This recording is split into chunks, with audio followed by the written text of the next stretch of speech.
Италийн мафийн өмгөөлөгч Винченцо Кассано өөрийнхөө зорилгын төлөө Солонгост ирсэн тэрээр санаандгүй байдлаар хуулиас дээгүүр засаглагчдын эсрэг зогсоох хэрэгтэй болдог. Чөтгөрийг зөвхөн өөр нэг чөтгөр л яаж чадна гэдгийг мафийн дүрм яаж харуулах бол за ингээд кинонд орцгоё.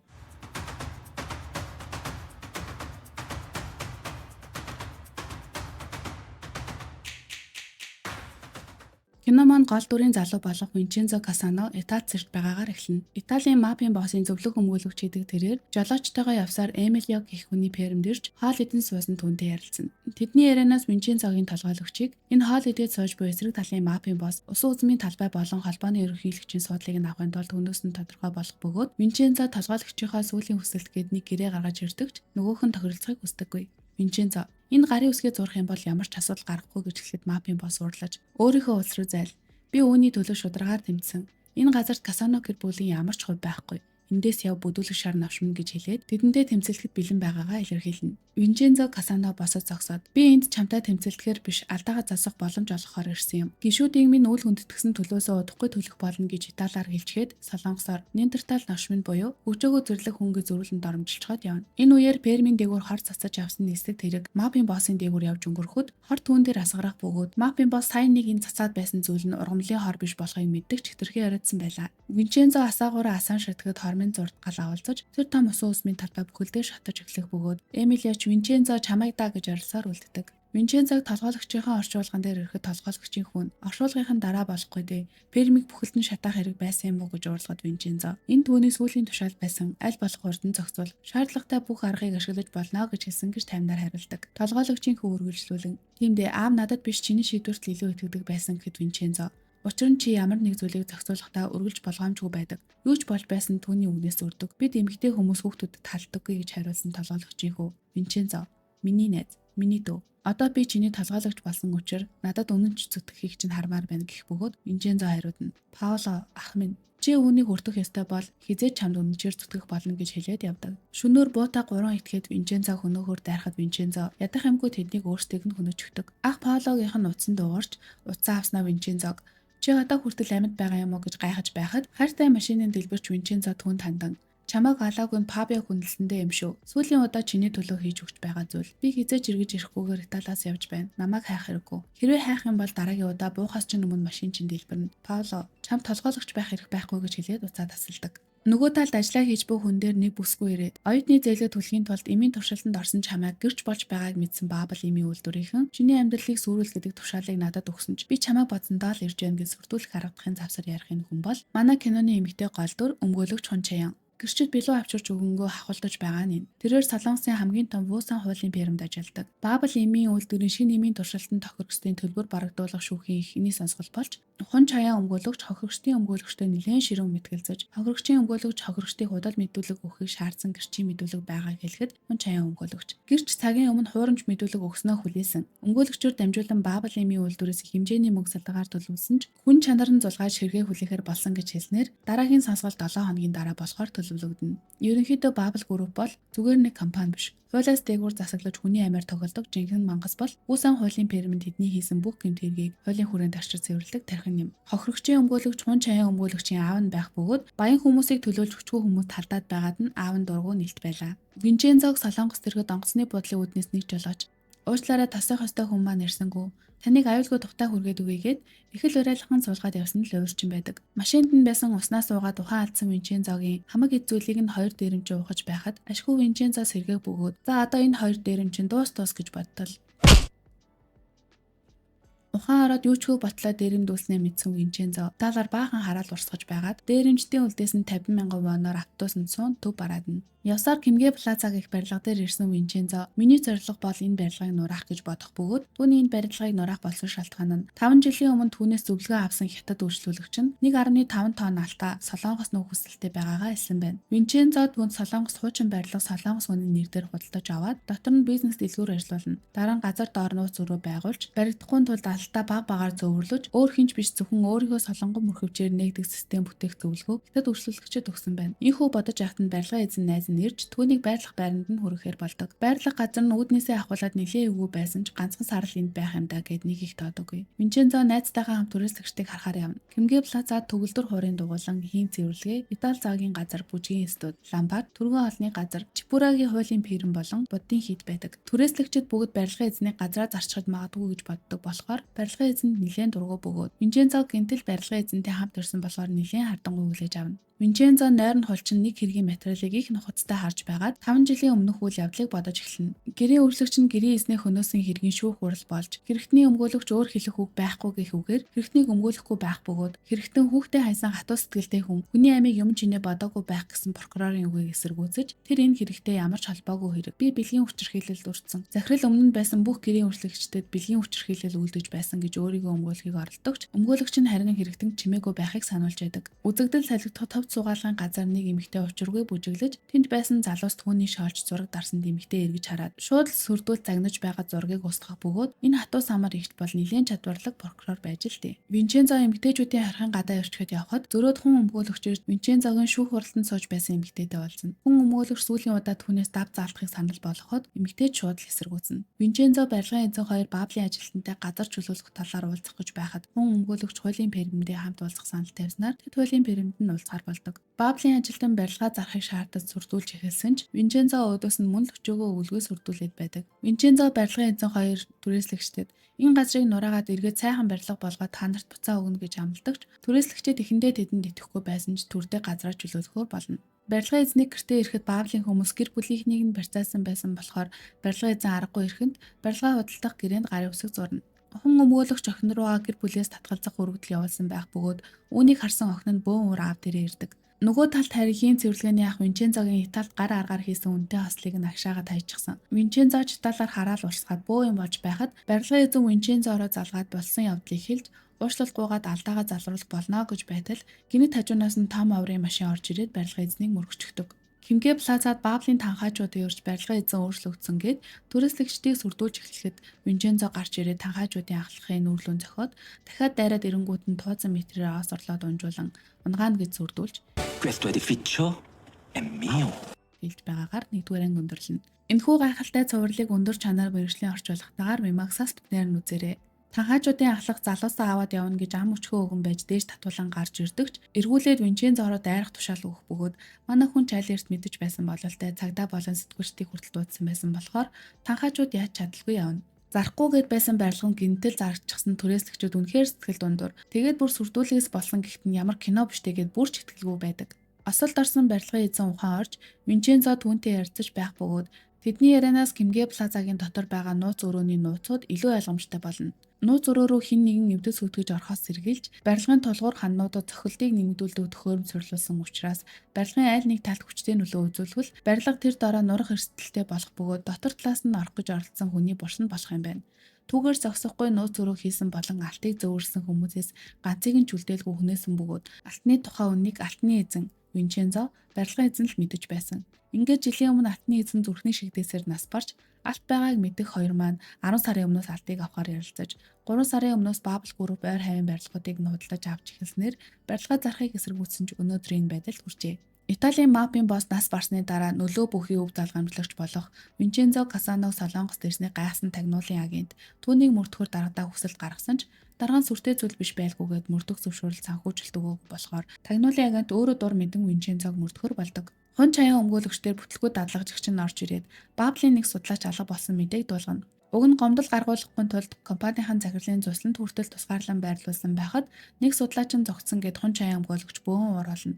Энэ үеэр Винчензо Баблийн хэргийн материалыг хүн өмгөөлөгчөөс гуйсаар байгаа даваад шалгаж байхад хон чаян өмгөөлөгч алга болсон судлаач эсрэг талын өмгөөлөгч болох аавд нь мэдээлэл өгсөн байж магадгүй гэж бодоод шалгахаар ирдэг. Винчензо хүн өмгөөлөгч хоёрд нийлчихсэн. Энэ Баблийнхан мафийн бүлгээс ялгаа алгаа. Тэднийг шимэгчилж амьдардаг буусан хуулийн фирмийн өмгөөлөгчд байгаа болохоор ингэж улаан цайм хэрэг хийгээд явдаг байхтаа гэх мэтчлэн хон чаян өмгөөлөгчийг жаал өгөрөдөж байгаад Винчензо гараад явдаг. Нөгөө талд хатуу самарчгүй прокурор даргатайгаа хооллож байхад дарга нэг ангид сурч байсан прокурор найзынхаа хэргийг дарахыг тушаана. Өчөө прокурор баталгаатай нотлох баримттай. Хэрвээ даргын хэлснээр хийвэл өөрөө дуусхаа мэдэж байгаа болохоор нэлээд доромжгүй үлдэнэ. Тэгсэн яг мэдсэн юм шиг уусан хуулийн фермийн захирал ирээд өөрийнх нь хуулийн фермэнд ажиллахыг урьж хэрвээ зөвшөөрвөл намдун буудах прокурорын хэлтсийг өгөхөө амлаж ард нь найдвартай ард тал болох Бабл групп байгаа гэж найрсаар Өчөө прокурор уусан хуулийн фермэнд ажиллахаар болно.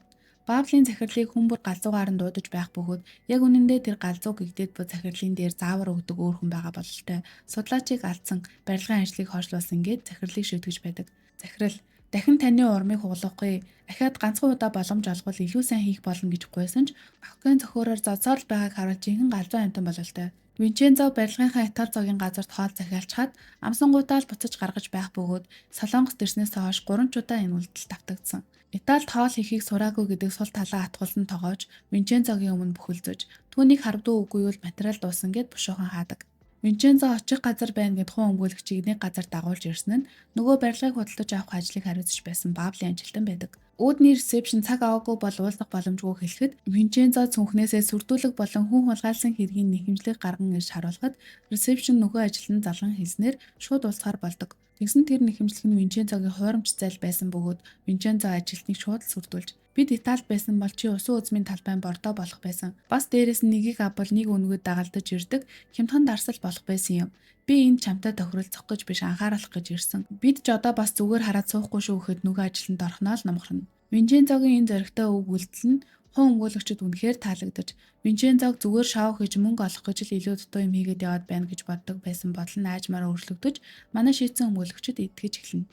Чөө прокурор дарагдаа халагдах өргөдлөө өгч таны бууны нохой байхаас залхаж байна гэж хэлчихэд баяртай наргүй гараад явна. Уусан хуулийн фермийнхэн хуралдаж Чөө прокурорыг цаашдаа уусан хуулийн фермийн ахлах өмгөөлөгч болгож байгааг хэлэх бөгөөд үүнийг нь мэдсэн хүн чаяа өмгөөлөгч нэлээд дурамжхан байна. Учир нь хүн чаяа өмгөөлөгч уусан хуулийн фермэнд ажиллаж байхдаа нэлээд олон амжилт гаргасан. Хамт олоноо ахлах хэмжээний чадварлал нэгэнч гэмтэл өөр хүн оруулж ирээд ахлуулах болсон байхад яаж таатай хандхав? Баблынхан барилгыг хүчээр булааж авчхаад 7 хоногийн дотор л барилгыг цэвэрлэх нэрээр захаас нь нурааж түрээслэгчдийг албан гаргадаг болохыг хүн өмгөөлөгч Винчензод хэлж тэд хамтдаа яаж тэр балмад үйлчлэгийг зогсоохоо ярилцсан Маколи удсан.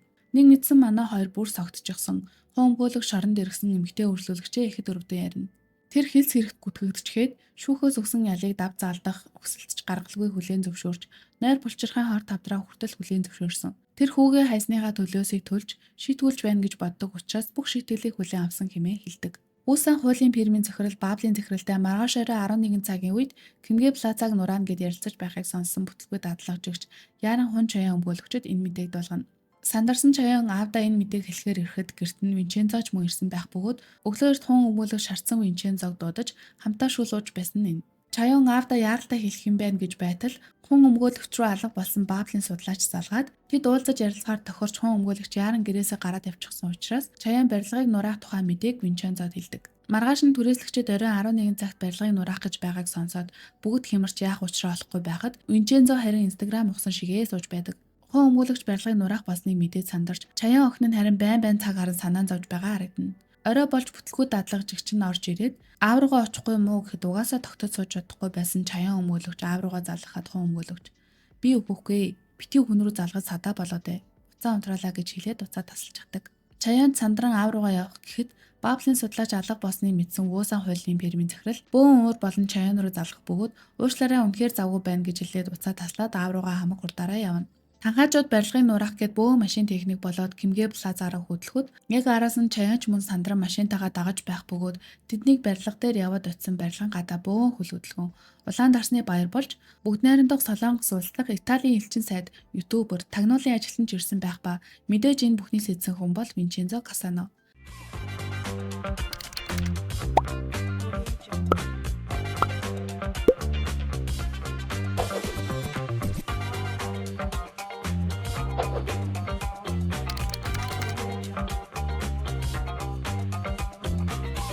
Wimax үргэлж тантай хамт. Ингээд 3 дугаар анги эхлэхэд Италийн элчин сайд ирснийг сонссон танхаажууд яаж чадалгүй буцааж явдаг. Хоолыг нь дахиад л хог байна гэж хэлчихэд явчихсанд Итали зоогийн газрын тоогоо чимэрчгсэн сууж байх бөгөөд Винчензог ойроос тагнах гэсэн тагнуулын агент түүнийг хөргөж байгаа тоогоочд шаварж зоогийн газарт нь ажиллахаар болдог. Ганц үдшилэг зохиогоод л барилга нураахыг зогсоох боломжгүйг мэдэх болохоор Винчензо Бабл эмийн үйлдвэрийн хэргийн материалыг судалж байгаад Баблийн зохиосон эмийн гол орц нь мансууруулах бодис болохыг олж мэддэг. Энэ тухайга хүн өмгөөлөгчд хэлэхэд өмгөөлөгчийн туслах шинжээчид зүгээр өвчин намдаагч гэж тайлбарласандаа хэмээн хариулна. Винчензо Бабл эмийн үйлдвэр та нарыг хуурсан. Үүнд нь бүх хүн оролцсон гэсэн үг гэж тайлбарласнаар хүн өмгөөлөгч Бабл эмийн үйлдвэрийг эм биш хар тамхи үйлдвэрлэж байгааг олж мэдээд би шоронд орох байсан ч хамаагүй бүгдийг нь шатаана. Тэднийг ямар ч хамаагүй аргаар зогсоох хэрэгтэй гэж урагтай наргагүй хэлдэг. Сүмийн шаланд халдаг гудснууд дэвсэж өгч байгаа Винчензог харсан тагнуулын агент католик шашинтай мапийн гишүүн байж буддын хятад гудас хандивлаад л энэ хүн сайхан сэтгэлтэй юм а гэж бодоод цааш дагаж явтал төргөн хоолны газрын хүүг тамхи татлаа гэд найзуутай нашрааж байхыг муу хараад буруу юм хийсэн хүмүүсийг шийдэгдэг мапийн гишүүн юм уу гэд гайхчихсан ажиглана. Баблийн судлаач зогтсон тухай эртхэн хэлсэнгүйгээр захиралтаа загнаалсан хүн чаяа өмгөөлөгч судлаачийг ойр дотны хүмүүсээс нь асууж зураглаж явсан ч тусыг олдоггүй. Бүтлгүй дадлагчигчтайгаа нийлж жүжиг тоглоод мөнгө өгье гэж ахуулах гэж үзээд ч бардаггүй. Дадлагчигч би хэрвээ судлаач байсан бол хамгийн түрүүнд аав дээр ч очих байсан юм. Та охин нь бистэ аавтайгаа сайн ярилцаад үзэлдээгээд чаяаныг ятгах гэж оролдож байхад өмгөөлөгч рүү ажлаас нь залгаж дууддаг. Хүн өмгөөлөгч судлаачтай ярилцаж байсаа бодно. Бабл шинэ эмийн туршилтыг хийхдээ дээрээс өгсөн тушаалын дагуу туршилтанд оролцохсод 5 тун эм тарьж ихэр тэсгийг нь шалгасан бөгөөд анхнаасаа Бабл эмийн үйлдвэр туршилтанд оролцохстой амийг юм чинээ тоогоогүй гин. Судлаач гэр бүлийнхнийгээ аюулгүй болох хүртэл шүүх хурал гэрчээр оролцоос татгалзсан ба ямар нэг зүйл болохоос сэргийлж хүн өмгөөлөгч судлаачийн тухай хинт ч ам нээхгүй байх амлалт өгчээ. Түүнийг инхүү бодон зогсоход Винчензо ирээд Бабл эмийн үйлдвэр мансууруулах бодистой юм. Мэдэгдэхгүй хууль бас улс төрийн лоббичд асар их нөхөн олгоор бас нэхэмжлэлгээд энэ бүхэн тэр чигтээ гэмт бүлэглэл шиг байгааг мэдэж байж гараа татах хэрэгтэй юм шүү. Тэд бол хүний аймыг юм чинээ тоодоггүй мангасууд гэхэд хүн өмгөөлөгч. Зүтгээд л байвал нэг өдөр ялхал байлгүй гэж огтхон чиргэлсэн шинжгүй хариулна. Тэднийг ярилцаж байхад хүн өмгөөлөгчийн утсанд дуудлага ирэх бөгөөд хүн өмгөөлөгч хамт явъя гэсээр Винчензог дагуулan эмнэлэгт ирдэг. Эмнэлэгт байсан хүн нь нөгөө шоронд байсан эмэгтэй байх ба Винчензо эмэгтэйтэй хальт мэдлчгээд гарахад хүн өмгөөлөгч эмэгтэйтэй ярилцсан үлддэг. Үүсэн хуулийн фирмийн ажлаараа угаад сууж байхад ахлах өмгөөлөгч болсон хатуу самарчин мөнхийн өмгөөлөгчдөөс авьяасаа үзүүлэхийг шаардахад нэг өмгөөлөгч босож парадыг үзүүлж хэсэг хөгжилдөж байгаад суугаад чөө өмгөөлөгч хүн чаяан өмгөөлөгчийг том алдаа гаргасан хүн алдаагаа засна байгаа гэд босхийг шаардна. Тэгсэн чаяан тэгвэл би ч бас хүн дуурай даа гэд бососноо чөө өмгөөлөгчийг өөрийнх нь зумба бүжиглэж байхыг нь дуурайж эхэлнэ. Оройн чөө өмгөөлөгч явахдаа чаяаныг дуудаад ганц удаа яахав өнгөрөөе. Дахиад намайг оролдвол өхнө гэж мэдээрэй гэж хэлчихэд явдаг. Винчензо Баблийн барилга худалдаж авдаг ажилтныг дуудаад шууд сүрдүүлж эхлэх бөгөөд энэ удаад Винчензо түүний хий хоосон сүрдүүлэх биш байгууллагаасаа нууцаар авилга авсан баримтууд танхаачуудыг явуулж барилгын эсдийг сүрдүүлсэн дуу бичлэгийн хуулбар тэгээд бүр нууц амрагтайгаа байгаа зургуудыг нь хүртэл авч ирсэн байдаг. Винчензо барилгыг 2 сар нураахгүй байх барилгыг нураасны дараа зөвхөн өөрийнх нь хүмүүсээр цэвэрлүүлэх гэсэн 2 шаардлагыг тавьж хэрвээ биелүүлэхгүй бол хамаг нууцыг нь дэлгэж насаараа хэрэгцээгүй амьдралаар амьдарч байгаад өгөхөд хүргэнэ. Дими зүйл хийх гэж оролдоод хэрэггүй. Надад ямар нэг зүйл болвол чи өгнө гэд ёстой жинтэйхэн сануулж хаад явдаг. Ажилтан танхаачууд руу залгаад нураах ажиллагааг 2 сараар хойшлуулахыг тушаана. Хон өмгөөлөгч охиноо гэртээ дуудаад Винчензогч мөн сөөж өгье гэд гэртээ дуудах бөгөөд чаяан охиндоо Баблийн юм бол мансууруулах бодис хамтдаа тэмцэе гэж яаж тайлбарсан охин нь ухаантай хүн байсан ч гэсэн нууц явуулахад авттгэл юм байна гэд огтхон хүлээж авахгүй байхад нь Винчензо ирснээр чаяан тэднийг орхин явдаг. Винчензо хүн өмгөөлөгчөөс эмнэлэгт байсан эмэгтэйн биеийг асуухад тэгж их сонирхоод байгаа бол ээжээсээ өөрөө асуулдаа гэхэд Винчензо яаж мэдснийг нь асуудаг. Хүн өмгөөлөгч тэднийг ээжгүй хоёр болохыг айл эрт мэдсэн болохоор Винчензог эмнэлэг рүү дагуулan явсан байжээ. 5 жилийн өмнө Винчензод ээжийнхээ шүүх хуралд оролцож нэлээд уртаа байхыг хүн өмгөөлөгч хараад их гайхаж тэгээд саяхан шоронгийн үдэнд таарснаа гэр бүлэнд байх гэсэн таамгийг нь баталж өгчээ. Шүн дөлөөр нэг байшинд с ижиг бүхий этгээд нэвтэрч хийн хоолойг нь тастаа цаг тохируулж байшинг бүхэлдэнд дэлбэлсэн Баблийн судлаачдын байсан захирлын байшин болж таардаг. Ослоор 14 судлаач нас барсан тухай мэдээ гарч байх бөгөөд хүн өмгөөлөгч энэ мэдээг үзээд уурлан нэг тийшээ гараад явдаг. Ослын тухай сонсон дадлагчч хүн чаяан өмгөөлөгчд Баблийг өмгөөлөхөд хэрэггүй юм шүү. Тэдэнтэй холбоотой маш олон хүн нас барчихлаа. Танд ч бас ямар нэг зүйл болчихвол яах юм бэ гэж чаяан. Яагаад гинт намайг хамгаалаад байдаг болчихов? Зураас давах хэрэггүй шүү гэж саналдаг. Хүн өмгөөлөгч ослын газар ирж үүмэн дэгдэж эхлэхэд тэнд нь Баблийн ажилчид ирчихсэн ажиллаж байгааг анзаарсан Винчензо хүн өмгөөлөгчийг хэргийн газраас холдуулах гэж оролдоход хүн өмгөөлөгч Бабл компани бурууг илчилж чадна гэвэл амиач өргөсөн чадна. Энэ бол миний хувь тавилан. Ухаантай хүмүүс дэлхийг захирдаг байж болох ч над шиг зүрүүд болгоомжгүй хүмүүс л дэлхийг хамгаалдаг юм гэж хэлчихэд явхад Винчензо түүний араас ширцээр хоцордог. Өвөөсөн хуулийн фирмийн захирал чөө өмгөөлөгч хоёр Баблийн захиралтай хооллож байх зур Баблийн захирал алга болсон судлаачийг хурдан олохыг даалгахад буусааны захирал чөө өмгөөлөгчд шидэд талт бөмбөлөг бий. Хэдхэн цагийн дотор олно гэж хэлэхэд Баблын захирал шидэт тастаа гэд гайхснаа чөө өмгөөлөгчөөс хүсэж байгаа зүйл би эсхийг нь асуудаг. Чөө өмгөөлөгч хариуд нь намдуун бүүгийн обс гэж хариулсанд захирал яриад байгаа зүйлийн талаар нэг их ойлгохгүй байх бөгөөд чөө өмгөөлөгч энэ тэнэг захирлыг жинхэнэ захирал нь биш ард нь өөр хүн удирдаад байгааг дорхноо л анзаарчихдаг. Чөө өмгөөлөгчийн яриад байсан шидэт талс бөмбөлөх нь алга болсон судлаачийг олчихсон. Түүгээр зогсохгүй судлаач хун өмгөөлөгчтэй уулзныг нь хүртэл чөө өмгөөлөгчөд хэлчихдэг. Ослын мэдээг харсан Баблын судлаач хун өмгөөлөгч рүү залгаад дараагийн шүүх хуралд гэрчээр оролцоог хүсч байгаагаа хэлснээр тэд маргааш өглөөнд нь уулзахаар болно. Винчензо энэ үеэр түрээслэгчдэд шинэ барилга худалдаж авчхаад үнгүй оруулъя гэд найраа зогсож байх бөгөөд түрээслэгчид эхэндээ үнгүй хаал зөвхөн хулганы хавханд л байдаг энтергээд эргэлзэж байснаа талбайгаа чөлөөлөхийг бүгд зөвшөөрдөг. Чөө өмгөөлөгч хүн чаяан өмгөөлөгчийг дуудаад цаашдаа Баблтай холбоотой бүх хэрэгээс чаяаныг хасныг дуулгана. Уурсан чаяан аав дээрээ ирээд яагаад тус болохгүй ээж дандаа гай болдог юм бэ? Үнэхээр зөв шудраг амьдэрсэн юм бол ээжийг яагаад тэгж өгүүлсэн юм? Бусад хүмүүс тэгтлээ их анхаардаг байсан байж яагаад ээжийг ганцаараа гин мэсцлийн өрөөнд өгүүлсэн юм? Та хэдэн мянган хүний шудраг бус байдлаас аварсан ч ээжийг тэгж орхисон нүгэл чинь хизээч алга болохгүй гэж хэлчихэд гараад явна. Оройн нь дэлгүүрийн гадна нуугаа сууж байгаа чаяан өмгөөлөгчийг харсан Винчензо хүүхдүүд нь эцэг ихтэй хатуу үг хэлдэгч дараа нь түүндээ харамсах өдөр ирдэг юм. Бид хоёр түүний ордог газар очиж уух гэж байгаа. Хүсвэл ирээрэй гэж хэд явдаг. Энэ үед хатуу самар чөө өмгөөлөгчнийг хүн рүү залгаад ажиллаа хийж эхэл хоёуланг ингээд тушаал өгч байх бол Винчензо хуу өмгөөлөгчийг Баблын хэрэгээс хол байхыг ятгахсаар байгаа харагддаг. Хуу өмгөөлөгч дахиад л эсэргүүцэж би хэрвээ холж байгаа зүгтах юм бол бусад хүмүүсийг аюулд оруулна гэж хэлнэ. Чаяа энэ үед нь аавтайгаа уулзах гэж биш очиж хаал идэх гэж байгаа юм гээд аавынхаа байгаа ресторан руу явах бөгөөд нөгөө талд судлаачийг буудалтай байхад цагдаа хаалгын тогшиж уулзахыг хүсдэг. Байдал буруугаар ирснийг ойлгосон судлаач хамаг материалуудаа аваад шууд цонхоороо өсрөн зүгтааж араас нь чөө өмгөөлөгчийн явуулсан этгээдүүд мөршгөж байлаа. Судлаач завны бүхээг рүү ороод түр нуугдан хун өмгөөлөгч рүү залгахад хун өмгөөлөгч харин тамхи татхаар гадаа зогсож байдаг. Зогсоо зайгүй залгах судлаачийн дуудлагыг харсан Винчензо утсыг нь авахгүй байх бөгөөд энэ үеэр судлаачийг хөөж байсан этгээдүүд нь олоод хөнөөж байгаа бололтой тус усарч харагдана. Винчензо хун өмгөөлөгчийг орж ирэхэд танд надаас нуусан зүйл байгаа юу гэж асуудаг. Хун өмгөөлөгч хариудна. Бага. Хэний ч мэдэхгүй миний чин сэтгэл гэснээ Италиар чөтгөрийг зайлуулахын тулд өөр чөтгөр хэрэгтэй гэсэн ганц мэддэг үгээ хэлээд мангасаа ялж чадна. Гэхдээ би мангас болж чадахгүй. Жинхэнэ мангас гарч ирээд хууль ёсоорч бай үгүйч бай энэ муу бузар хүмүүсийг дуусгаасай гэж хүсэж байна. Гэхдээ бодит байдал дээр боломжгүй л дэхэд Винчензо утсанд нь дуудлага ирээд байсныг нь хэлдэг. Хун өмгөөлөгч эргээд судлаач руу залгаа хагшинд цаанаас нь нэг портер маш хүчтэй орж ирээд тэднийг мөргөнө. Винчензо цус их алдаж ухаангүй байгаа хун өмгөөлөгчийг харж байгаагаар 3 дугаарыг төгсдөг. Хун чаяан өмгөөлөгч аавынхаа байгаа ресторанд ирэхэд нэгэнд оройтсан байлаа. Хун өмгөөлөгч газар дээр нь нас барж Винчензо ухаангүй эмнэлэг түргэгдэнэ. Хун чаяан өмгөөлөгч аавынхаа оршуулах ёслыг гүйлдэж гашуудлын хувцааш тайлж амжаагүй байхад мэдээгээр хун өмгөөлөгчийг худал мэдүүлэг өгсөн. Хэрэгт холбоотой хүмүүсээс мөнгө нэхэмжилж авилга аваад зогсохгүй хүмүүсийг шантаажлж худал мэдүүлэг өгүүлдэг байсан гэх зэрэгээр гүтгэж байх нь тэр. Мэдээж энэ бол Баблийн далбаан доор uuсан хуулийн фирмийн хийж байгаа зүйл гэдэг нь тодорхой. Хэдий мэдээгээр хун өмгөөлөгчийг гүтгэж хамгийн муу хүн мэтээр харагдуулсан ч хун өмгөөлөгчөөс тусламж авч байсан олон хүмүүс хуулийн фирмийнх нь гадна ирж гашуудлаа илэрхийлсээр хан болон хаалгаар нь дүрэн сэтгэлийн үгээ бичсэн цаасаар дүргсэн байлаа. Ингээд бүх гэрчүүдийг хөнөөхийг нь хөнөөж худалдаж авахыг нь авсаар Бабл шүүх хуралд ялж Бабл эмийн үйлдвэрийн шин нэм удахгүй худалдаанд гарахаар болдог.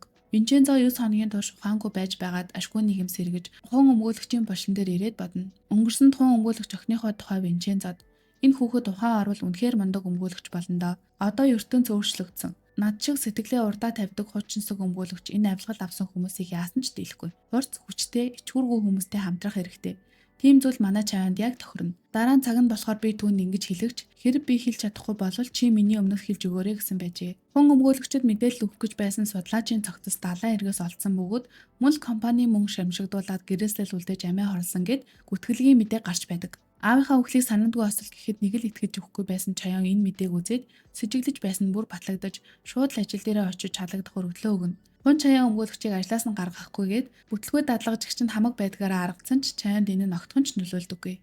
Баблийн шинийн минь нээлт удахгүй болох тухай мэдээг сонсон Винчензо дэлбэртлээ урлаж осолд орсон газраа эргэж очоод жолооч нь хун өмгөөлөгч тэр хоёрыг мөргснийхөө дараа инээж байсныг нь санана. Тэгээд шууд барилгын эзэн рүү залгаад гуйх юм байна гэсэн нь Баблийн захирлын гэрт орон дээр нь байсан дэрэнд цустай тариурууд зоож сануулга өгөх байдаг.